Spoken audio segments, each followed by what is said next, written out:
नमस्कार माझे बालमित्रांनो, माझे नाव समृद्धी निलेश शिंदे। मी इयत्ता 3री ब मध्ये शिकत आहे।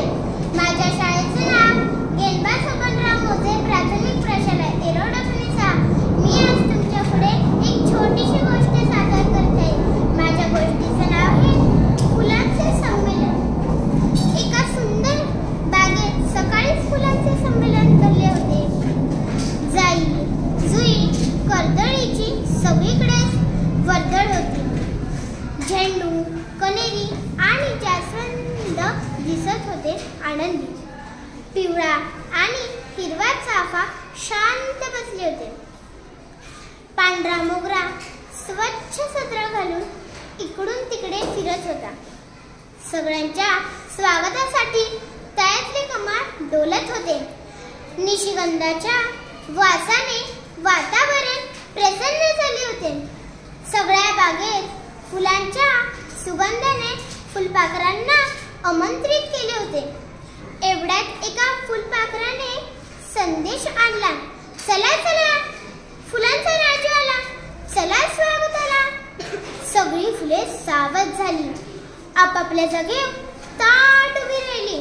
मग गुलाबाच्या लाल टपोऱ्या सुंदर फुलाचे ऐटिक आगमन झाले। बागेतल्या उंच कट्ट्यावर गुलाबराजे बसले। सगळीकडे शांतता पसरली।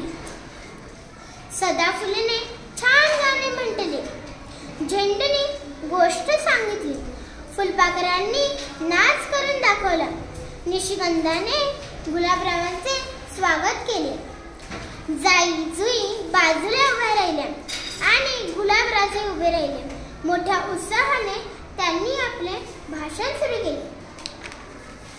माझ्या सुगंधी मित्रांनो आणि मैत्रिणींनो, या संमेलनात आपण माझे स्वागत केले। माझे मन हरकून गेले। मी आज खूप आनंदी आहे।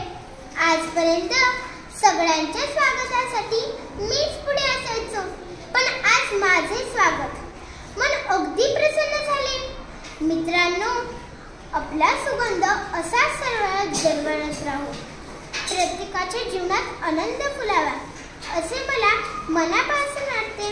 धन्यवाद। सगळ्या फुलांनी पाकळ्या हलवल्या, जणू काही त्यांनी टाळ्याच वाजवल्या। तिथेच फुलांच्या संमेलनाची सांगता झाली। अनन्याला अचानक जाग आली। पाहतोय तो काय, तिच्या वाढदिवसाला सगळ्या मैत्रिणींनी हातात वेगवेगळी फुले घेऊन आल्या होत्या। धन्यवाद।